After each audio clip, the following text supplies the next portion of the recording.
जीवानो न जवानी पूछे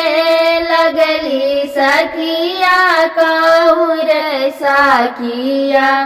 अपना ससुर के बतिया कहूँ रे साखिया अपना ससुर के बतिया कहूँ रे सखिया का हम कहीं सखी ससुर के बतिया हमारे सुनी ना का हम कहीं सखी ससुर के बतिया हमारे सुनी ना तू ससुर ना जइबू हमारे सुनी ना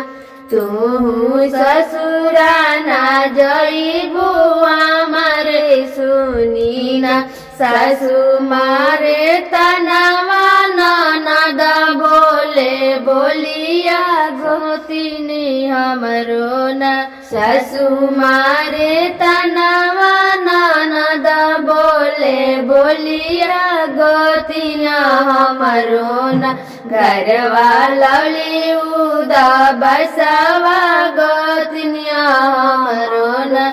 घरवा लवली उदा बसवा गोतनिया हमारो सासू जी के बोली हम सिरावा चढ़ाई बनाना दादी के न सासू जी के बोली हम सिरावा चढ़ाई बनाना दादी के न अगहन करा बगावनवा नाना दादी के न अगहन करा बगावनवा नाना दादी के न गोतीन जी के